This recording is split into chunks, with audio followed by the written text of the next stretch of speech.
Ele está invadindo a casa. É um ladrão. Prendam ele agora. Foi isso que Karen Mitchell gritou no telefone com a polícia, apontando para mim, um jovem negro de 18 anos, na frente da minha própria casa. Ela estava tão convicta, tão certa de que eu era um criminoso, que nem esperou para perguntar, para entender, para verificar. Ela viu um jovem negro com moletom entrando em uma casa em um bairro de gente de bem e automaticamente assumiu, ladrão. 3 viaturas chegaram. 6 policiais. Armas apontadas. Algemas. Gritos. Humilhação pública. E então, minha mãe chegou. E quando Karen Mitchell descobriu quem era minha mãe, o mundo dela desabou. Porque minha mãe não é só alguém importante. Minha mãe é a diretora assistente do FBI. Uma das pessoas mais poderosas da aplicação da lei nos Estados Unidos. E aquela ligação falsa, aquela acusação racista, ia custar muito caro para Karen Mitchell. Meu nome é Marcus Thompson. Tenho 18 anos. E essa é a história de como uma chamada racista para a polícia se transformou na maior lição que uma mulher privilegiada já recebeu. Se você gosta de histórias de justiça, de racismo sendo confrontado e de karma instantâneo, se inscreve no canal agora e deixa o like. Porque essa história é real. E precisa ser contada. Vou começar me apresentando direito. Porque para entender essa história, você precisa saber quem eu sou. Meu nome é Marcus Anthony Thompson. Tenho 18 anos. Acabei de me formar no ensino médio com honras. Vou para Harvard no outono com bolsa integral. Nasci e cresci em Washington DC, filho de uma mãe solteira que trabalhou mais duro que qualquer pessoa que conheci na vida. Minha mãe, Diana Thompson, é a diretora assistente do Federal Bureau of Investigation, FBI. Especificamente, ela dirige a divisão criminal. Ela é a primeira mulher negra a ocupar esse cargo na história do FBI. E chegou lá com mérito puro. Trabalho. Dedicação. Sacrifício. Mas antes de chegar lá, antes de ser essa figura de poder, ela foi uma mãe solteira lutando para me criar sozinha. Meu pai? Nunca conheci. Ele saiu quando descobriu que minha mãe estava grávida. Nunca mais voltou. Nunca pagou pensão. Nunca ligou. Então foi só eu e minha mãe. Sempre. Ela trabalhava como agente de campo quando eu era criança. Turnos loucos. Perigo constante. Mas sempre, sempre, colocava minha educação em primeiro lugar. Me ensinava sobre racismo desde cedo. Marcos, ela dizia, o mundo vai julgar você pela cor da sua pele antes de conhecer seu caráter. É injusto. É errado. Mas é real. Então você precisa ser 2 vezes melhor. Trabalhar 2 vezes mais. E mesmo assim, alguns nunca vão te dar crédito. Eu entendia. Desde pequeno, entendia. Cresci vendo minha mãe subir na carreira. De agente de campo a supervisora. De supervisora a chefe de departamento. De chefe a diretora assistente. Ela era minha heroína. Minha inspiração. Minha tudo. E eu? Tentei honrar seus sacrifícios. Estudei duro. Fiquei fora de problemas. Fui aceito em Harvard. Fiz ela orgulhosa. Mas nada disso importou para Karen Mitchell naquele dia. Porque ela não viu Marcus Thompson, estudante de Harvard. Ela viu um jovem negro. E assumiu o pior. Em maio de 2024, minha mãe comprou uma casa nova. Em Georgetown. Um dos bairros mais exclusivos de Washington, D.C. A casa custou 2,3 milhões de dólares. 4 quartos. Jardim enorme. Garagem para 3 carros. Arquitetura colonial linda. Perfeita. Minha mãe tinha trabalhado 30 anos para conseguir isso. 30 anos economizando. Investindo. Construindo. Marcos, ela disse quando fechamos a compra, lágrimas nos olhos, essa casa representa tudo o que lutamos. Tudo o que conquistamos. É nossa vitória. Eu estava emocionado. Finalmente, uma casa de verdade. Um lugar nosso. Não mais apartamentos alugados. Não mais se preocupar com proprietários. Era nosso. Mas também estava preocupado. Georgetown é branco. Muito branco. E rico. Muito rico. Mãe, você acha que vamos nos encaixar aqui? Perguntei, olhando as casas vizinhas perfeitas demais. Ela suspirou. Sabia exatamente o que eu queria dizer. Marcos, nós compramos essa casa com nosso dinheiro. Dinheiro honesto. Trabalhado. Nós merecemos estar aqui tanto quanto qualquer pessoa. E se alguém tiver problema com isso? Ela fez uma pausa. Bem, eles vão ter que lidar. Mas ela também me deu a conversa. Aquela conversa que toda mãe negra dá para seu filho. Marcos, nesse bairro, você vai ser vigiado. As pessoas vão olhar para você diferente. Vão desconfiar. Então eu preciso que você seja cuidadoso. Sempre. Cuidadoso como? Não use moletom com capuz. Mantenha as mãos sempre visíveis quando estiver andando. Não faça movimentos bruscos. Cumprimente os vizinhos, mesmo que eles não respondam. Seja sempre educado. Sempre respeitoso. Porque qualquer coisa pode ser interpretada errado. Eu odiava isso. Odiava que eu tivesse que modificar meu comportamento, minha roupa, minha existência só para fazer brancos confortáveis. Mas eu entendia. Porque já tinha vivido isso antes. Ser seguido em lojas. Ser parado pela polícia sem motivo. Ser olhado com suspeita. Eu vou tomar cuidado, mãe. Prometo. Mas cuidado não seria suficiente. Porque Karen Mitchell já tinha decidido que eu não pertencia ali. Nos mudamos em uma sexta-feira. Caminhão de mudança. Caixas. Móveis. E olhares. Muitos olhares dos vizinhos. Eu via as cortinas se mexendo. Pessoas espionando. Curiosas. Algumas desconfiadas. Um casal de idosos, os Henderson, vieram se apresentar. Foram gentis. Bem-vindos ao bairro. Uma família com crianças pequenas também veio. Os Morrison. Se precisarem de qualquer coisa, estamos na casa azul ali. Mas outros apenas olhavam. Julgavam. E não se aproximavam. E então havia Karen Mitchell. Ela morava 3 casas ao lado da nossa. Casa gigante. Gramado perfeito. SUV branco imaculado na garagem. Ela tinha uns 50 anos. Loira.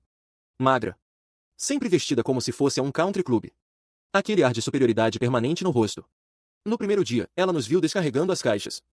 Ficou parada na calçada dela, observando. Não se apresentou. Não cumprimentou. Apenas observou. Minha mãe percebeu. Ignora, Marcos. Não vale a pena. Nos dias seguintes, percebi que Karen sempre estava casualmente no jardim quando eu saía ou chegava. Sempre me observando. Sempre com aquela expressão de desconfiança. Uma vez, eu estava checando a caixa de correio. Usando shorts e camiseta. Nada suspeito. Karen estava regando as plantas, ela não estava, a mangueira nem estava ligada. Mas estava me observando descaradamente. Bom dia, cumprimentei, educadamente. Ela mal respondeu. Um aceno de cabeça frio. Contei para minha mãe. Essa vizinha Karen é estranha. Fica me vigiando. Minha mãe ficou tensa. Que tipo de vigiando? Sabe, fica sempre no jardim quando eu saio. Me olhando. Como se esperasse que eu fosse fazer algo errado. Minha mãe respirou fundo. Eu vi a preocupação nos olhos dela. Marcos, eu conheço esse tipo de pessoa. Ela já decidiu que não gosta de nós aqui. Então tenha ainda mais cuidado, ok? Não dê motivo para ela causar problema. Mãe, eu literalmente não faço nada. Só saio e entro de casa. Eu sei, baby. Eu sei. Mas para gente como ela, nossa existência já é o problema. E ela estava certa. Porque 3 semanas depois, Karen Mitchell encontrou seu motivo. Era uma terça-feira, 18 de junho de 2024. Um dia que nunca vou esquecer. Minha mãe estava em uma conferência em Nova York. Reunião de diretores do FBI. Ia ficar fora 2 dias. Eu estava sozinho em casa. Tinha terminado o ensino médio há 2 semanas. Estava de férias antes de começar Harvard em agosto. Passei a manhã jogando videogame. Depois decidi ir à academia. Coloquei meu moletom cinza, meu favorito, da Nike, fone de ouvido, peguei minha mochila com roupas de treino. Eram 2 horas da tarde. Dia ensolarado. Bairro tranquilo. Saí de casa pela porta da frente. Tranquei. Coloquei a chave no bolso. E comecei a caminhar em direção ao meu carro, que estava estacionado na garagem. Foi quando ouvi. Hey! O que você está fazendo? Era Karen Mitchell. No jardim dela.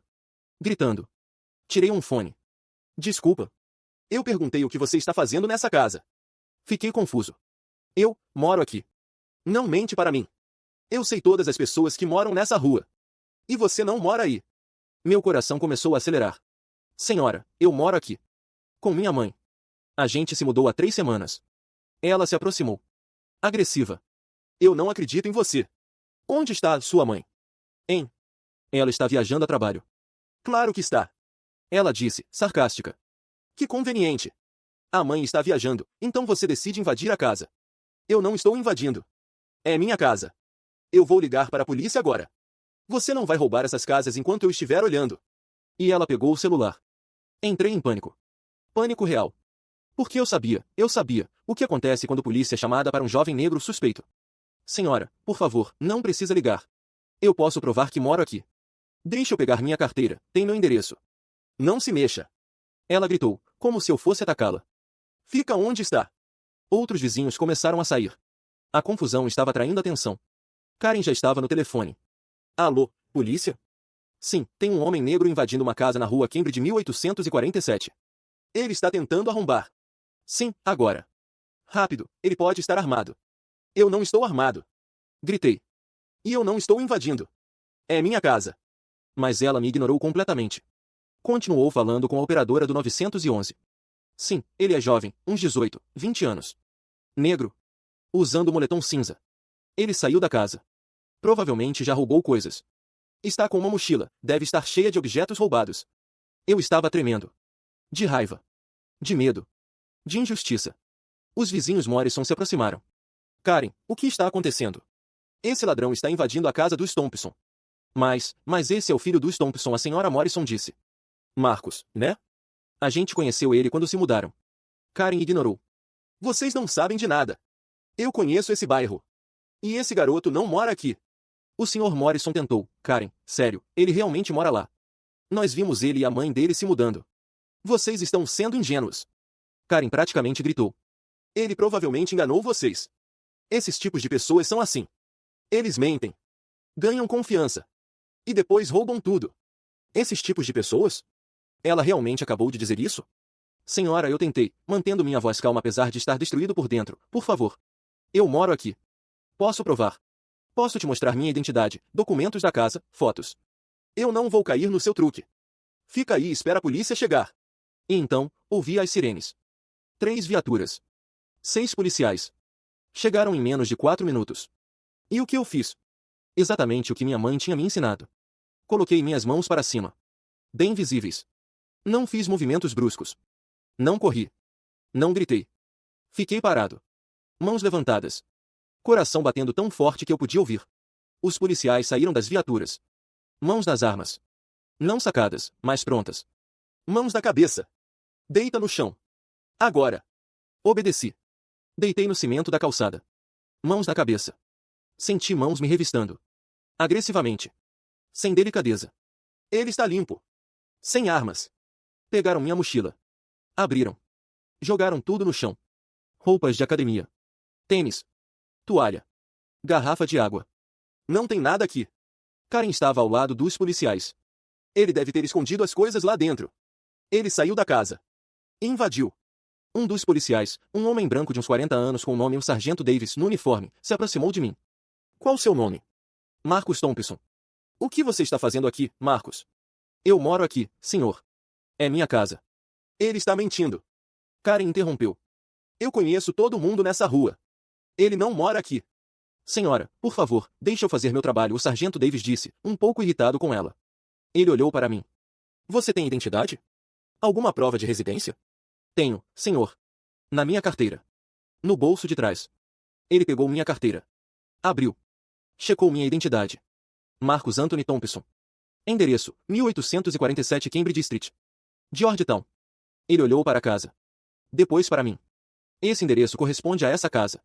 Qualquer um pode colocar qualquer endereço na identidade. Karen protestou. Ele falsificou. O sargento a ignorou. Você tem chave da casa? Tenho, senhor. No meu bolso. Ele pegou. Era um chaveiro com 3 chaves. Chave da porta da frente. Chave da garagem.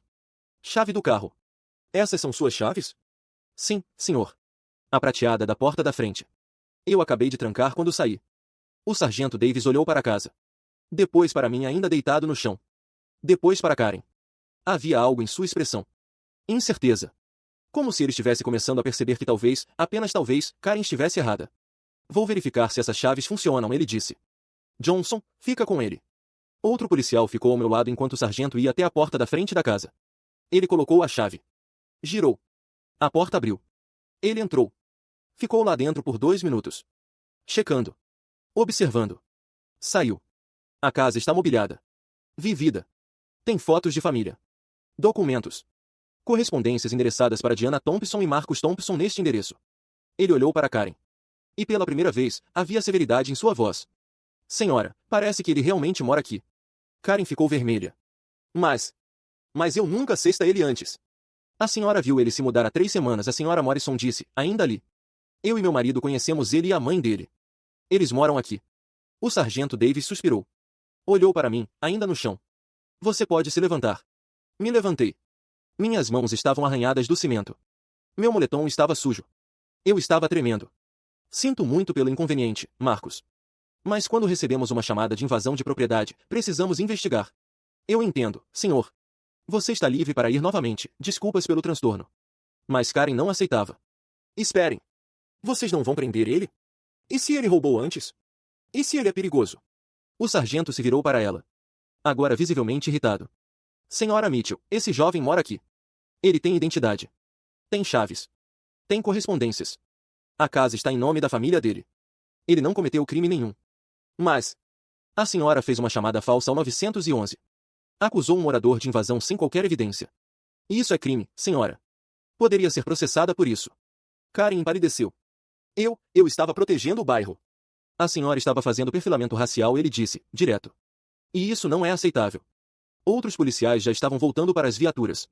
O incidente estava claramente encerrado. Mas eu não estava o quê? Estava destruído. Humilhado. Com raiva. Posso ir agora? Perguntei, voz tremendo. Pode sim, Marcos. E novamente, desculpas. Peguei minha mochila. Minhas coisas ainda espalhadas no chão. Comecei a juntar. Karen ainda estava ali. E ela disse algo que me fez perder a paciência. Bem, se você se vestisse melhor, isso não teria acontecido.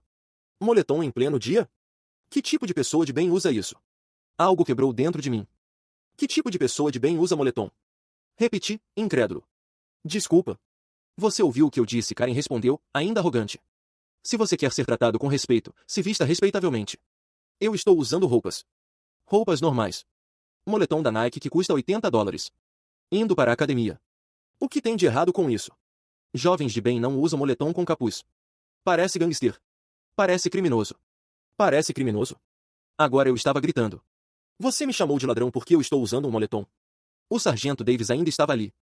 Senhora Mitchell, eu sugiro fortemente que a senhora pare de falar e volte para sua casa. Mas Karen não parava. Eu tenho o direito de me sentir segura no meu bairro. E quando vejo alguém suspeito. Suspeito. Eu a interrompi. Suspeito de quê? De existir? De ser negro? Por que foi isso que aconteceu aqui? Você me viu, um jovem negro, e automaticamente assumiu que eu era criminoso. Eu não sou racista. Karen protestou. Isso não tem nada a ver com raça. Tem tudo a ver com raça. Eu estava chorando agora. De raiva. De frustração. De cansaço. Você acha que se eu fosse um garoto branco de moletom, você teria ligado para a polícia? Seria? Responde. Ela não respondeu. Eu tenho 18 anos. Acabei de me formar no ensino médio com honras. Fui aceito em Harvard. Nunca fui preso. Nunca cometi um crime. E você me tratou como se eu fosse um bandido só porque estou usando um moletom e sou negro. A senhora Morrison começou a chorar. Outros vizinhos que tinham saído para assistir estavam claramente desconfortáveis. Marcos, o sargento Davis disse gentilmente, você está certo. O que aconteceu aqui foi injusto. Mas eu preciso que você se acalme. Me acalmar. Olhei para ele. Senhor, com todo respeito, eu fui acusado falsamente. Fui humilhado na frente dos meus vizinhos. Fui forçado a deitar no chão como um criminoso. Na frente da minha própria casa. E você quer que eu me acalme? Ele suspirou. Você tem razão. Sinto muito. Genuinamente. Suas desculpas não mudam nada, eu disse. Isso vai acontecer de novo. E de novo. E de novo. Porque para gente como ela, apontei para Karen, eu nunca vou ser de bem o suficiente. Nunca vou me vestir respeitavelmente o suficiente. Porque o problema não é minha roupa. É minha pele. E então eu peguei meu celular. E liguei para minha mãe. O telefone tocou 3 vezes. Minha mãe atendeu. Marcos? Tudo bem? Você não costuma me ligar durante o dia. Minha voz quebrou. Mãe, a polícia, eles. Imediatamente, tom dela mudou. De mãe para diretora assistente do FBI. Focada. Alerta. Poderosa. Marcos, respira. O que aconteceu? Onde você está? Estou em casa. Na frente de casa. Uma vizinha, ela ligou para a polícia. Disse que eu estava invadindo. Mãe, eles me fizeram deitar no chão. Me revistaram. Na frente de todo mundo. Silêncio do outro lado. Mas não era silêncio calmo. Era silêncio de tempestade se formando. Você está machucado. Não fisicamente. Mas mãe. Passa o telefone para o policial responsável. Agora. Mãe. Agora, Marcos. Olhei para o sargento Davis. Minha mãe quer falar com o senhor. Ele hesitou, mas pegou o telefone. Alô? Aqui é o sargento Davis do Departamento de Polícia Metropolitana de Depois de Cristo. E então eu vi a mudança em sua expressão. Sim, senhora. Não, senhora, eu entendo. Senhora, sim, nós verificamos. Ele está livre para ir. Sim, senhora, compreendo, senhora. Ele ficou mais pálido a cada segundo. Sim, eu vou esperar aqui. Não, absolutamente não. Sim, senhora, entendido. Ele desligou. Me devolveu o telefone. E havia um novo respeito, ou era medo? Em seus olhos. Sua mãe está vindo. Ela pediu que todos os policiais envolvidos permaneçam na cena até ela chegar. Por quê? Karen perguntou. Quem é a mãe dele? O sargento ignorou ela completamente. Falou no rádio. Despache, todos os units que responderam ao chamado da Cambridge Street devem permanecer na cena. Ordem direta. Um dos outros policiais perguntou, Sarge, o que está acontecendo? A mãe do garoto está vindo. E aparentemente. Ele hesitou, ela é alto escalão. Muito alto escalão. Nos próximos 20 minutos, a tensão era palpável. 6 policiais esperando. Karen Mitchell nervosa, mas ainda tentando agir como se estivesse certa. Vizinhos observando de longe. E eu, sentado na escada da minha casa, tentando processar o que tinha acontecido. A senhora Morrison trouxe água para mim. Marcos, sinto muito. Muito mesmo. A gente tentou falar para ela que você morava aqui. Obrigado, senhora Morrison. Eu sei. Não é culpa da senhora. O senhor Morrison estava furioso. Karen, você deveria ter vergonha. Esse garoto nunca fez nada. Ele é educado, respeitoso, e você o tratou como criminoso. Karen, pela primeira vez, parecia menos confiante. Eu estava protegendo nosso bairro. Todos vocês deveriam me agradecer. E se ele fosse realmente um ladrão? Mas ele não é. O senhor Morrison gritou. Você nem perguntou. Só assumiu. E você sabe por que assumiu. Ela não respondeu. Os policiais estavam inquietos. Conversando baixo entre si. Claramente preocupados. Um deles, mais jovem, perguntou ao sargento, chefe, sério, quem é a mãe desse garoto? Ela não disse o nome completo. Mas ela está chegando de Nova York. Em um veículo oficial. E quando ela disse quem era, eu reconheci o nome. É Diana Thompson. Thompson, espera. Diana Thompson? A diretora assistente do FBI Diana Thompson. O sargento apenas concordou com a cabeça. Oh merda, o policial jovem disse. Nós acabamos de algemar e revistar o filho da chefe do FBI. Não algemaram, eu corrigi. Mas me forçaram a deitar no chão. Me revistaram.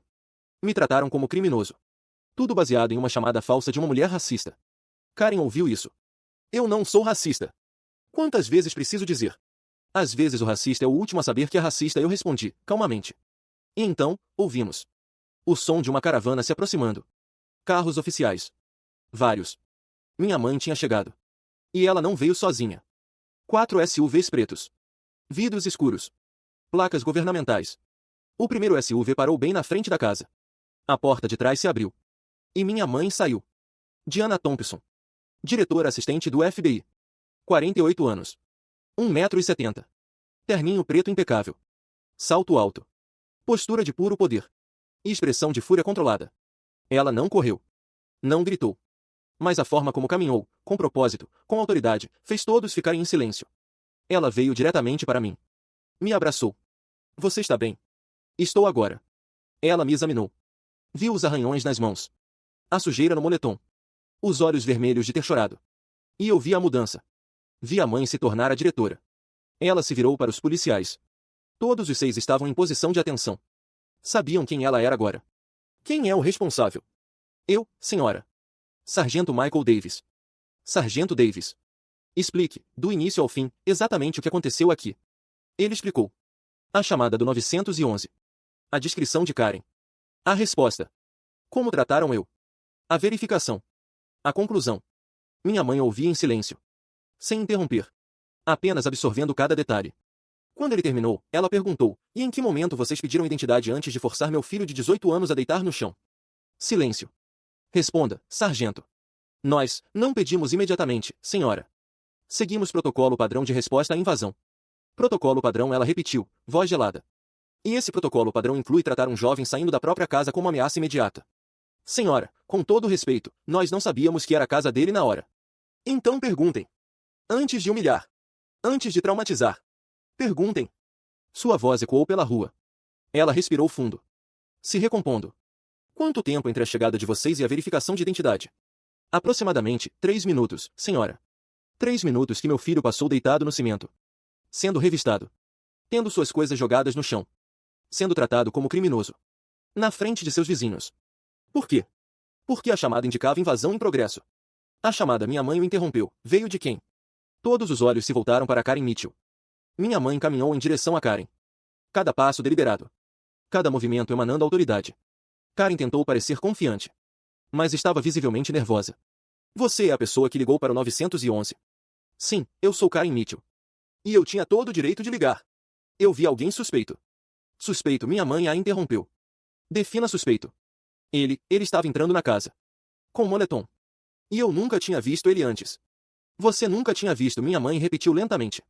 Senhora Mitchell, há quanto tempo a senhora mora nessa rua? 23 anos. E há quanto tempo meu filho e eu moramos aqui? 3 semanas. 3 semanas. E nessas 3 semanas, a senhora não achou necessário se apresentar? Conhecer seus novos vizinhos? Não. Ao invés disso, a senhora ficou nos vigiando. Nos observando. Esperando um motivo para causar problema. E hoje, encontrou esse motivo. Eu não estava vigiando. Eu estava sendo vigilante. Protegendo meu bairro. De quem? De um jovem de 18 anos, estudante, entrando na própria casa. Eu não sabia que era a casa dele. Por que a senhora não perguntou? Minha mãe elevou a voz. A senhora nem deu a ele a chance de explicar. Só viu um jovem negro e ligou para a polícia. Não foi por ele ser negro. Foi pela roupa. Pelo comportamento suspeito. Mentira. Minha mãe estava furiosa agora. Senhora Mitchell, eu sou diretor assistente do FBI há 7 anos. Antes disso, fui agente de campo por 20 anos. Eu sei reconhecer perfilamento racial quando vejo. E isso foi perfilamento racial clássico. Eu não sou racista. Karen insistiu, mas sua voz estava tremendo. Racistas nunca acham que são racistas, eu murmurei. Minha mãe continuou. Senhora Mitchell, a senhora fez uma chamada falsa ao 911. Acusou falsamente meu filho de crime grave. Causou resposta policial desnecessária. Humilhou um menor de idade. E colocou a vida dele em risco. Em risco? Eu estava protegendo. Colocou em risco. Minha mãe gritou. A senhora sabe quantos jovens negros são mortos por polícia em situações exatamente como essa? Por que alguém como a senhora fez uma chamada falsa? Meu filho poderia ter feito um movimento errado. Poderia ter entrado em pânico. E ele estaria morto. Karen ficou pálida. Pela primeira vez, parecia entender a gravidade. Eu não pensei. Exatamente. A senhora não pensou. Não pensou nas consequências. Não pensou na humanidade do meu filho. Não pensou em nada além de seus próprios preconceitos. Minha mãe se virou para o sargento Davis. Sargento, quero um relatório completo deste incidente. Cada detalhe. Gravação da chamada do 911. Bodecom de todos os oficiais. Tudo. No meu escritório até amanhã de manhã. Sim, senhora. E quero que a senhora Mitchell seja citada por chamada falsa ao 911. É crime federal fazer acusação falsa que resulta em resposta de emergência. Karen ficou branca. Citada? Você não pode. Eu posso. E vou. Minha mãe olhou para ela com desdém. A senhora quase destruiu a vida do meu filho hoje. Achou que não teria consequências? Mas eu estava tentando proteger. A senhora estava satisfazendo seus preconceitos, minha mãe corrigiu. E agora vai responder por isso. Legalmente. Um dos outros agentes do FBI que tinha chegado com minha mãe se aproximou. Diretora Thompson, quer que eu processe a citação agora? Sim. E quero advogado do Departamento de Justiça revisando para possíveis acusações de violação de direitos civis. Direitos civis. Karen estava em pânico agora. Isso é absurdo. Absurdo? Minha mãe deu um passo em direção a ela. A senhora acusou falsamente um jovem negro de crime. Causou humilhação pública. Expôs ele a potencial violência policial. Tudo baseado em raça. Se isso não é violação de direitos civis, o que é? Karen olhou ao redor, desesperada, procurando apoio. Não encontrou nenhum. Até outros vizinhos a olhavam com desaprovação. Alguém aqui quer defender a senhora Mitchell? Minha mãe perguntou. Alguém acha que o que ela fez foi justificado? Silêncio. Ninguém se manifestou. Exatamente, minha mãe disse. Porque todos vocês sabem o que aconteceu aqui. Sabem que foi errado. Sabem que foi racista. Karen começou a chorar. Eu vou perder minha casa. Vou ter antecedentes criminais. Minha vida vai acabar. E o que a senhora achou que aconteceria com meu filho se ele fosse preso injustamente? Hein? Minha mãe não tinha pena nenhuma. A senhora pensou em como isso afetaria a vida dele? Sua entrada em Harvard? Seu futuro? Não. Porque para a senhora, ele não era uma pessoa. Era uma ameaça. Baseado apenas na cor da pele dele. A senhora Morrison se aproximou. Diretora Thompson, posso dizer algo? Claro. Eu e meu marido vimos tudo. Karen não perguntou nada ao Marcos. Só começou a gritar e ligar para a polícia.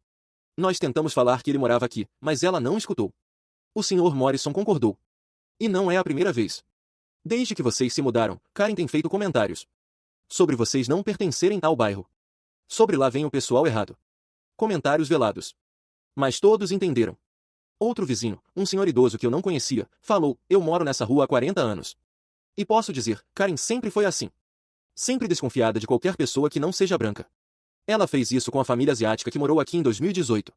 Ela fez isso com o casal latino em 2020. Eles se mudaram por causa dela. E agora está fazendo com vocês. Padrão de comportamento, minha mãe anotou mentalmente. Isso fortalece o caso de violação de direitos civis. Karen estava destruída agora. Por favor, eu peço desculpas, eu cometi um erro. Desculpas? Minha mãe olhou para ela com desprezo. A senhora só está se desculpando porque foi pega. Porque há consequências. Mas se nada tivesse acontecido? Se eu não fosse quem sou? A senhora continuaria achando que fez a coisa certa. Silêncio de Karen. Porque era verdade. Marcos, minha mãe se virou para mim. Você quer processar ela civilmente também? Por danos morais? Pensei. Parte de mim queria vingança. Queria que ela pagasse.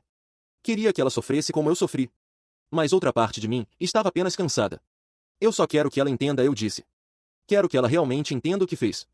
E quero garantia de que isso nunca vai acontecer com outro jovem negro nesse bairro. Minha mãe assentiu. Justo. Ela olhou para Karen. A senhora tem duas opções. Opção 1, eu processo você criminalmente e civilmente. A senhora vai ter antecedentes. Vai pagar multas pesadas. Talvez até pegue tempo de prisão. Karen soluçou. Opção 2, a senhora faz terapia obrigatória sobre viés racial. Faz trabalho comunitário em organizações de justiça racial. Faz uma declaração pública reconhecendo o erro e pedindo desculpas. E nunca mais causa problema para minha família ou qualquer outra família de minoria nesse bairro. Se concordar, eu não processo civilmente. Mas as acusações criminais por chamada falsa ao 911 continuam. Karen olhou para ela. Depois para mim. Eu aceito. A opção 2. Por favor. Não é para mim que a senhora pede. É para meu filho. Karen se virou para mim. Marcos, eu peço desculpas. De coração. Eu estava errada. Muito errada. E eu quero aprender. Quero ser melhor. Olhei nos olhos dela. Procurando sinceridade. Encontrei medo, sim. Mas também, arrependimento genuíno? Talvez. Aceito suas desculpas, eu disse. Mas desculpas não apagam o que aconteceu. Ações apagam. Mostre com suas ações que você mudou. Depois que Karen foi para casa, com um agente do FBI para processar a citação, minha mãe se virou para os policiais. Agora, sobre vocês. Os 6 ficaram visivelmente tensos. Eu entendo que vocês estavam respondendo a uma chamada de emergência. Entendo que precisavam investigar. Mas ela enfatizou, havia muitas coisas que poderiam ter sido feitas diferente. O sargento Davis engoliu seco. Sim, senhora. Primeiro, perguntar a identificação antes de forçar alguém ao chão. Especialmente quando a pessoa está calma. Não está fugindo. Não está sendo agressiva. Entendido, senhora. Segundo, reconhecer quando a pessoa que fez a chamada pode estar fazendo perfilamento racial.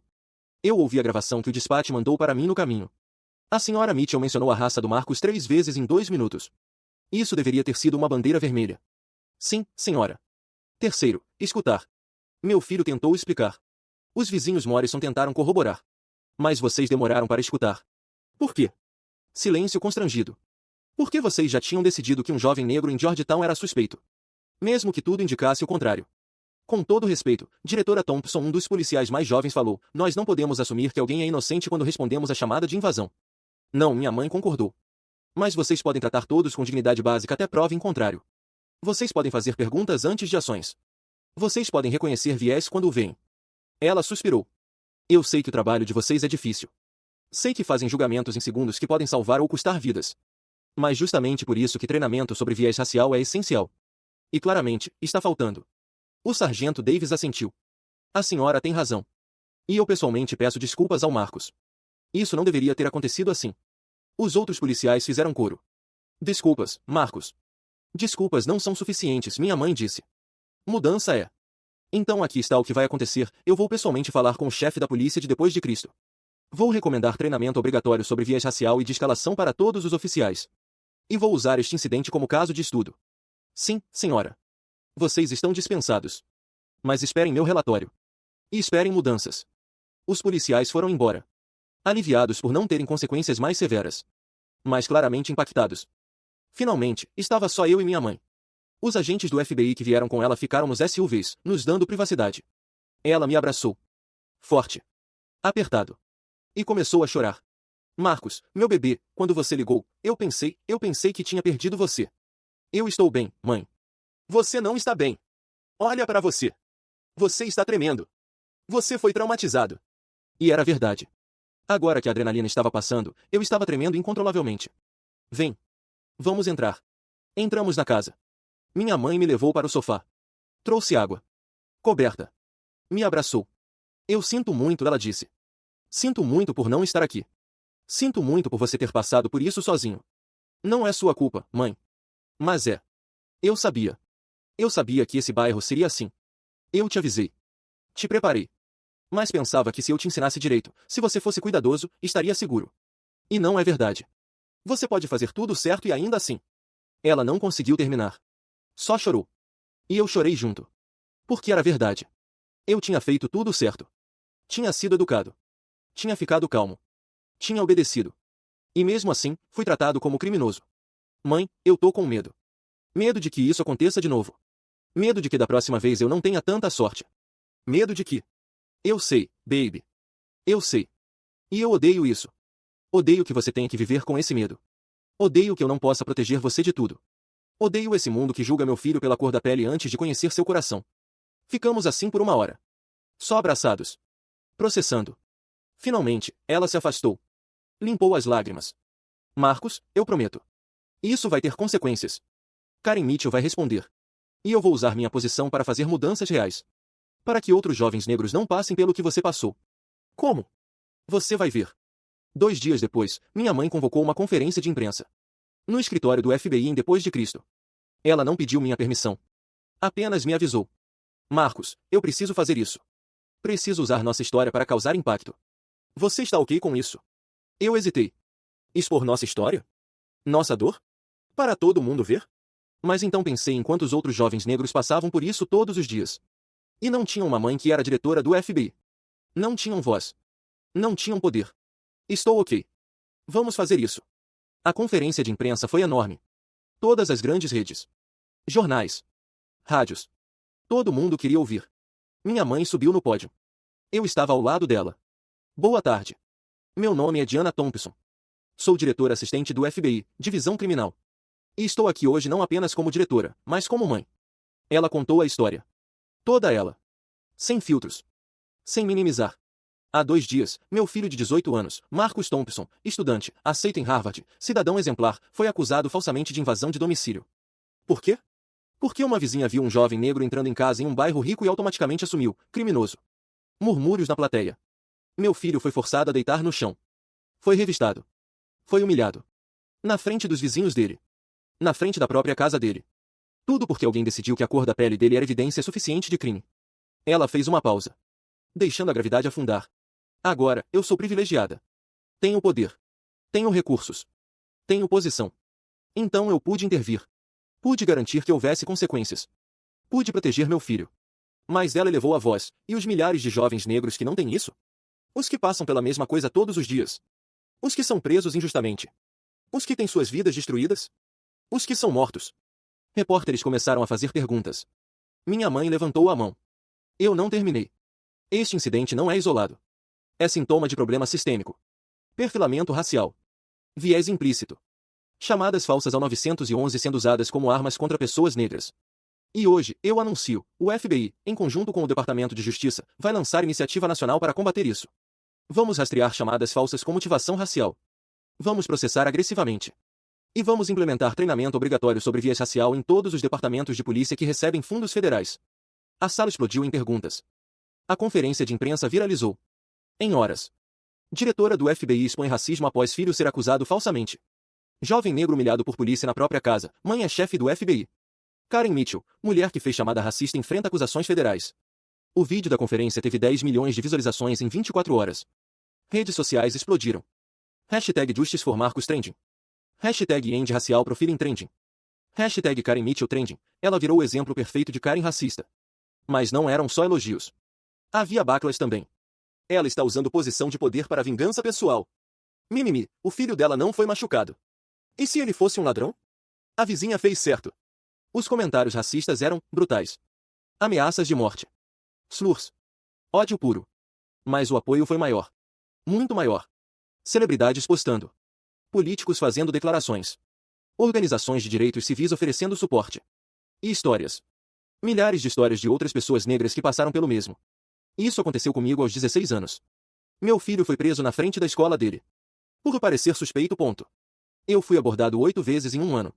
Por dirigir um carro caro demais. A conversa tinha começado. E não ia parar. 3 meses depois, Karen Mitchell foi a julgamento. Por chamada falsa ao 911. O tribunal estava lotado. Mídia. Ativistas. Curiosos. Karen chegou com seus advogados. Parecia ter envelhecido 10 anos. Magra. Pálida. Destruída. Sua defesa? Foi um mal-entendido. Ela genuinamente pensou que havia crime. Mas a promotoria destruiu esse argumento. Mostraram a gravação da ligação, onde Karen mencionou raça múltiplas vezes. Onde ela se recusou a escutar quando vizinhos disseram que eu morava lá. Onde ela insistiu que polícia prendesse, mesmo após confirmação de que era minha casa. Testemunhas. Os Morrison contando sobre o histórico de comportamento racista dela. Outros vizinhos corroborando. Especialistas em viés racial explicando como o perfilamento funciona. E eu? Eu testemunhei. Contei toda a história.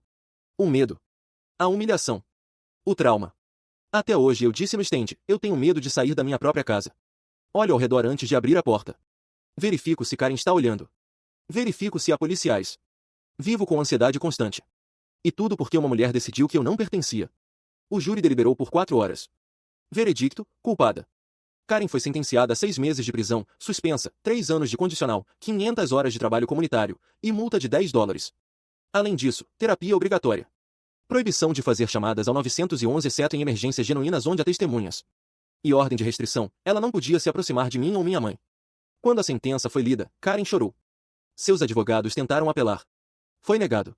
Justiça tinha sido feita. Parcialmente. Mas minha mãe não parou por aí. Ela havia prometido mudança sistêmica. E ela cumpriu. O FBI, em parceria com o Departamento de Justiça, lançou o Programa de Responsabilidade em Chamadas de Emergência. Objetivos. Rastreamento nacional. Todas as chamadas ao 911 que resultassem em resposta policial e provassem ser falsas seriam rastreadas. Padrões seriam identificados. Consequências reais. Pessoas que fizessem chamadas falsas com motivação racial enfrentariam acusações federais automáticas. Não apenas estaduais. Treinamento obrigatório. Todo operador do 911 receberia treinamento para identificar possível perfilamento racial em chamadas. Perguntas específicas seriam feitas para verificar legitimidade. Educação pública. Campanhas nacionais educando sobre consequências de chamadas falsas e sobre viés racial. O programa foi implementado em 36 estados do primeiro ano. E os resultados foram impressionantes. Chamadas falsas com motivação racial caíram 47% nos estados participantes. Processos federais contra Karens, termo que virou oficial em alguns documentos, aumentaram 300%. E mais importante, jovens negros relataram sentir-se mais seguros. Não completamente seguros. Mas mais. Minha mãe se tornou figura nacional. Entrevistas. Palestras. Um livro sobre sua experiência como mãe negra e agente federal. E eu? Me tornei ativista involuntário. Falava em universidades. Em eventos. Contava minha história. Usava minha experiência para educar. 1 ano após o incidente, muita coisa tinha mudado. Eu estava em Harvard. Me adaptando. Estudando direito. Queria ser advogado de direitos civis. Usar minha história, minha educação, para ajudar outros. Karen Mitchell tinha cumprido sua sentença. Trabalho comunitário em centro comunitário em bairro negro. Forçada a ouvir histórias. Forçada a confrontar seus preconceitos. E sabe? Aparentemente tinha funcionado. Pelo menos parcialmente. Ela escreveu uma carta. Para mim. Pedindo para encontrar. Eu hesitei. Não queria reviver trauma. Não queria dar a ela a absolvição que não merecia. Mas minha mãe me encorajou. Às vezes, Marcos, pessoas realmente mudam. E se ela mudou, se ela realmente aprendeu, vale a pena reconhecer isso. Então concordei. Encontramos em um café público. Com minha mãe presente. Karen parecia diferente. Mais humilde. Mais humana. Marcos, ela começou, voz tremendo, eu sei que nada que eu diga vai apagar o que fiz. Nada vai curar o trauma que causei. Mas eu preciso que saiba, eu mudei. Genuinamente. Como? O trabalho comunitário me forçou a ouvir histórias. Histórias como a sua. Dezenas delas. Centenas delas. Jovens negros que foram parados. Acusados. Feridos. Mortos. Por causa de pessoas como eu. Pessoas que julgaram antes de conhecer. Ela limpou uma lágrima. E a terapia me fez confrontar meus próprios preconceitos. Preconceitos que eu nem sabia que tinha. Que meus pais me ensinaram. Que a sociedade reforçou. E que eu nunca questionei. E agora você questiona. Todos os dias. Eu erro ainda. Tenho pensamentos automáticos. Mas agora eu os reconheço. E luto contra eles. E tento fazer diferente. Ela respirou fundo. Marcos, eu nunca vou pedir seu perdão. Não mereço. Mas quero que saiba, o que você e sua mãe fizeram, expondo isso, forçando consequências, criando mudança sistêmica, não apenas me mudou. Mudou centenas, talvez milhares de pessoas. E salvou vidas. Literalmente. Olhei para ela. Procurando sinceridade. Encontrei. Eu não posso te perdoar completamente, disse honestamente. O que você fez me machucou profundamente. Me mudou. E eu ainda lido com o trauma. Eu entendo. Completamente. Mas continuei, eu reconheço seu esforço para mudar. E isso significa algo. Obrigada, ela sussurrou. Não nos tornamos amigos. Não magicamente resolvemos tudo. Mas havia resolução. Fechamento. Reconhecimento mútuo de humanidade. Hoje, 2 anos após aquele dia, olho para trás com perspectiva. O que aconteceu comigo foi horrível. Foi traumático. Foi injusto. E nunca deveria ter acontecido. Mas também foi catalisador. Catalisador para a mudança. Para a conversa. Para a ação. Por causa daquele dia, milhares de policiais receberam treinamento melhor. Milhares de operadores do 911 aprenderam a identificar viés. Centenas de Karens pensaram 2 vezes antes de ligar para a polícia por motivos racistas. Incontáveis jovens negros se sentiram vistos. Ouvidos. Validados em suas experiências. Isso cura completamente a injustiça sistêmica? Não. Racismo não acabou. Perfilamento racial não acabou. Jovens negros ainda morrem em mãos de polícia.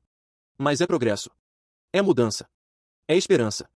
E às vezes, esperança é tudo o que temos. Minha mensagem para qualquer pessoa ouvindo isso.